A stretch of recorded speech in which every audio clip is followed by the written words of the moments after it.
Today, on our special episode of Exit Strategies Radio Show, our host Corwyn J. Melette joins Drive with NAR, one of the top real estate podcasts, to discuss real solutions for today's housing challenges. From affordability struggles to rising home prices, he shares key insights to help buyers and agents navigate the market. Let's dive in. Although housing inventory is slowly improving, you likely have clients who are frustrated with the lack of options on the market.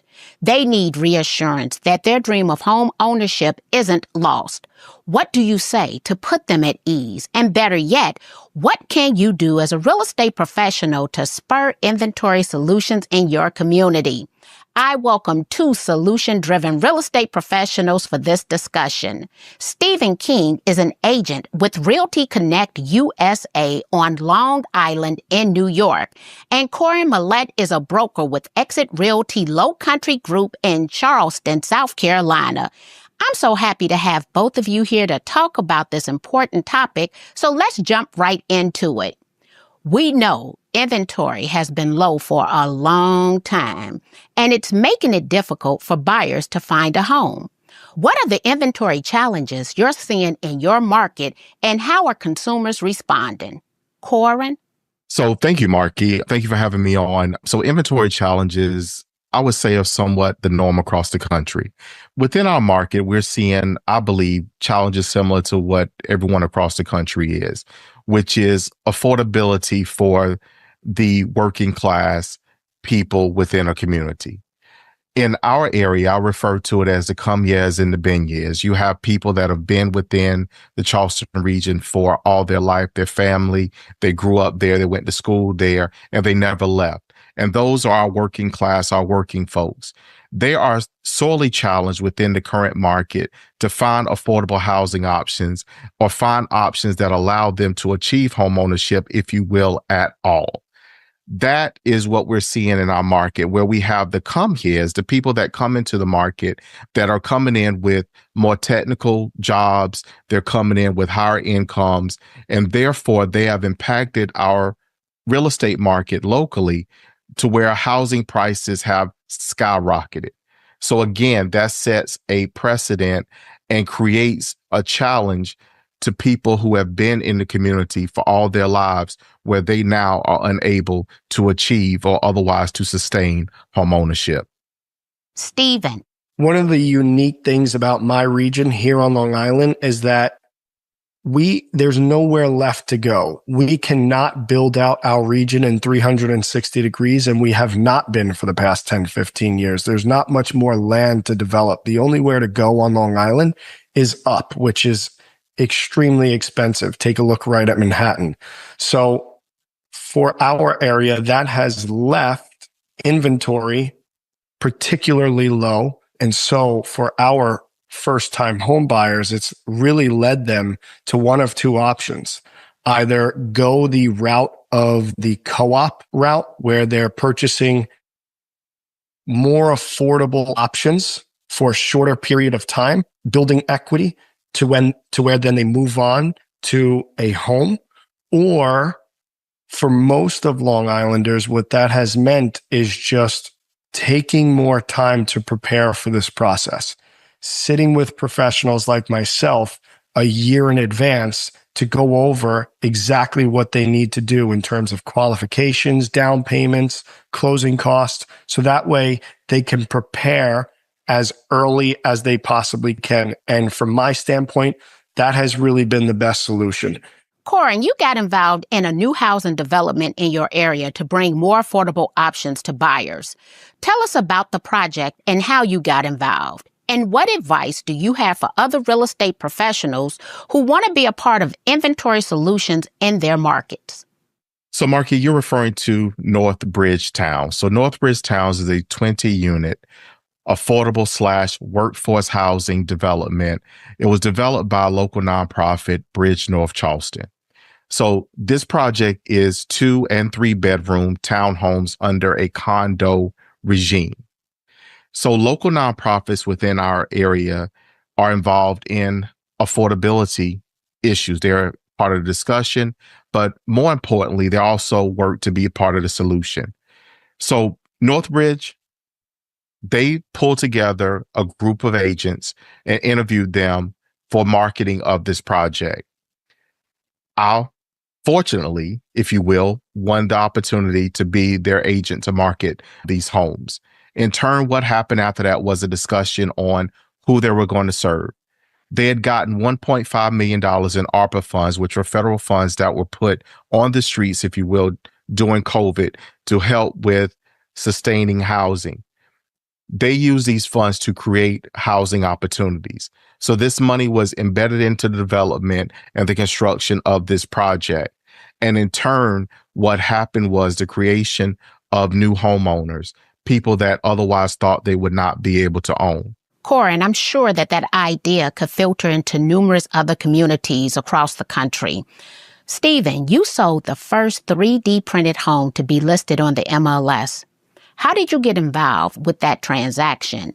And do you think 3D printed homes are a viable inventory solution for the future? I am a big fan of 3D printed homes, especially in the market that I'm in. Here on Long Island, New York, the first-time home buying price point is $600,000 with roughly $12,000 a year in taxes and then $3,000 a year in insurance. So affordability here on Long Island is very, very, very high.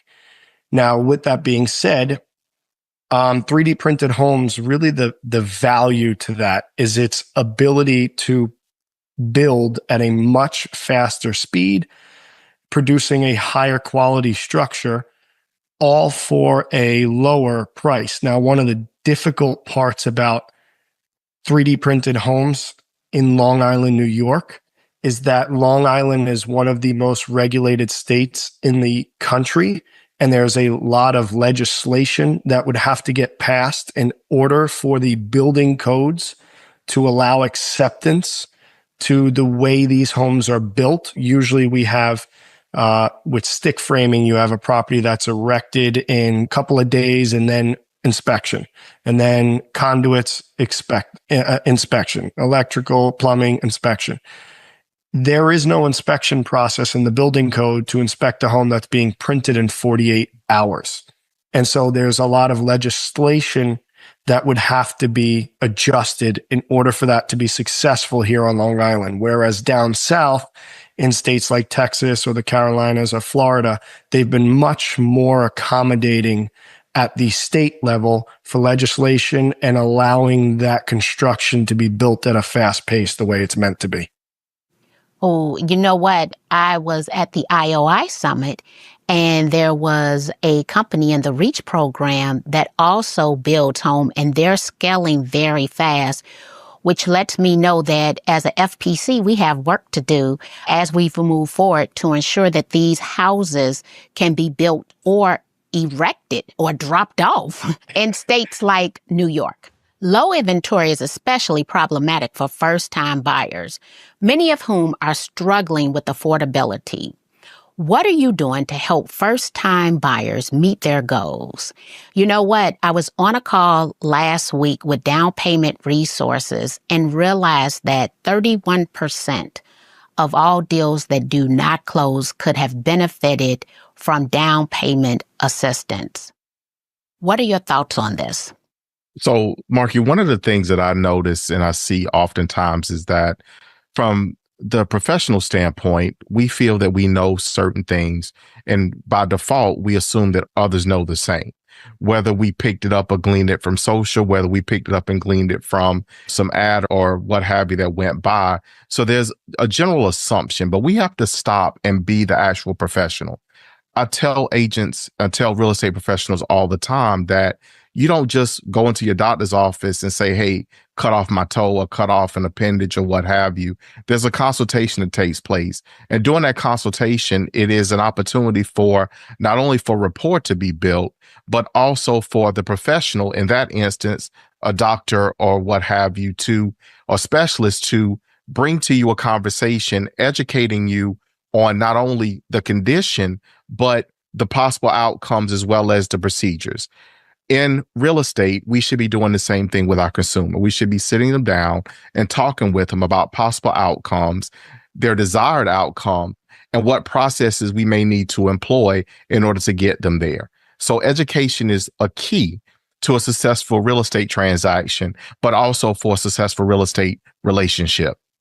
Stephen, when it comes to education on Long Island, how are you seeing it benefit buyers in your marketplace? I love that question because it's such a vital part of my process. When I'm working with a client, I would consider it the most important part of the process. I come from the philosophy of I like to empower my clients to show them the value of real estate. The real estate has changed my life from an investment standpoint, and I want that to have the same impact to my clients. And the way that I do that is, yes, it's difficult for first-time home buyers right now, but I also believe it's worth it. The way we operate is with every buyer, we sit them down and we like to work with buyers a year before they think they're ready. And we sit them down and we show them how to go about this process. We educate them on exactly what is coming down the pike, what expenses to prepare for. We educate them on down payments, how that impacts their mortgage payments, their closing costs. And we also, as a priority of ours, we set them up with a team of professionals to work with over the course of 6 to 12 months. So that way, while they're preparing their finances, they are preparing them with the people who are going to be walking through the process with them. And so that includes having the best bankers in my market that are able to do the best of the best products and educate the clients to all of their possibilities. And I like to connect them with those professionals as soon and early as possible. So that way they know exactly what they're walking into and can prepare properly. Or I like to say perfect preparation over the year leading up to their purchase.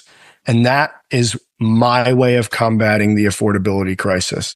To help real estate professionals prepare, NAR has the First Time Buyer Series. And earlier today, I had the opportunity to be with the Women's Council.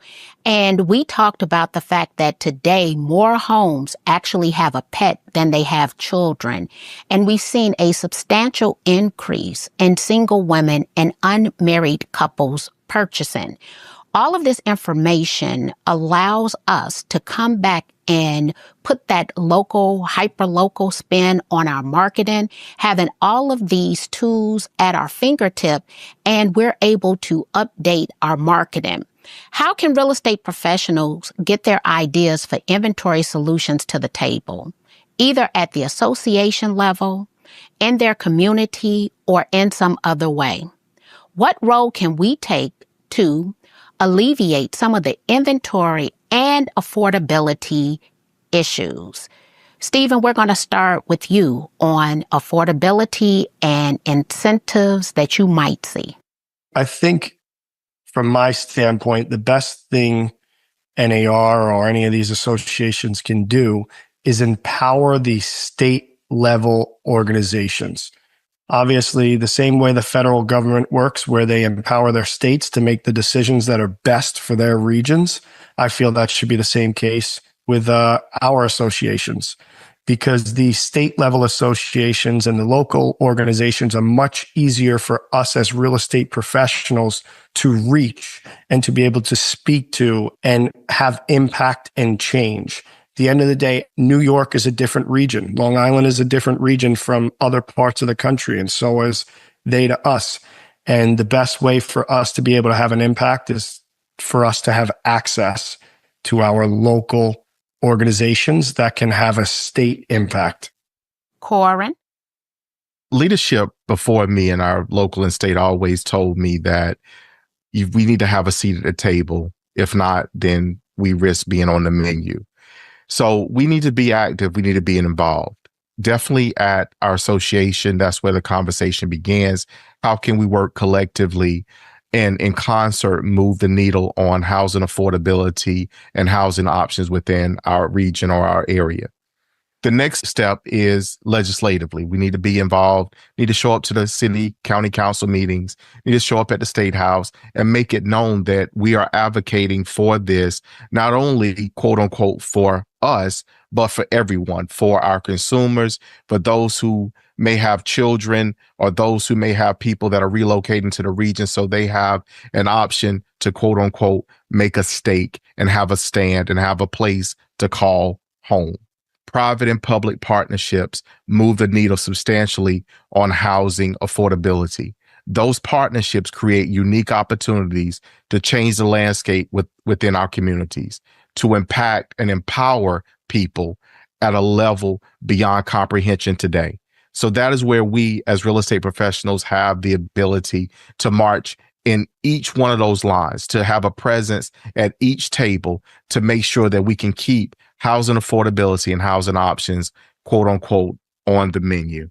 Let's stay on the menu because we want to be able to leave a legacy of home ownership.